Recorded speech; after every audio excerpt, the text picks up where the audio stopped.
আপনার বিবির হাতে যদি মোবাইল ফোনে স্মার্টফোন থাকে, উনি যদি সেখানে কোনো বেগানা পুরুষকে দেখে, সেটা আপনার বেডরুমে একজন জীবন্ত পুরুষ থাকার মতো।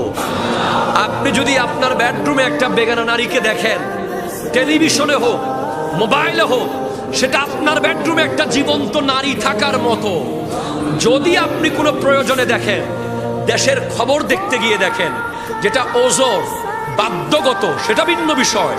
কিন্তু আপনি ইচ্ছে করে যদি কোনো বেগানা নিয়ে, বিবিকে সাথে নিয়ে নাটক, সিনেমা, বিভিন্ন রকম রং বেরঙের ভিডিওতে মত্ত হন, মোবাইলে থাকা জীবন্ত থাকা একই ব্যাপার। সেজন্য মনে রাখবেন, যেই চোখগুলো মাম্মালা আইনাহু বিল হারাম মালা আল্লাহু আইনাহু বিন নার ফি ইয়াউমিল কিয়ামা, যে ব্যক্তি তার চোখকে কোন বেগানাকে দেখে চোখের তৃপ্তি মেটাবে, কিয়ামতের মাঠে আল্লাহ তার চোখের ভিতরে আগুন ঢুকিয়ে দেবে। চোখের এই গর্তের ভিতরে আগুনের সীসা ঢালাই করে দেওয়া হবে কিয়ামতের মাঠে। আপনার বিবির হাতে যদি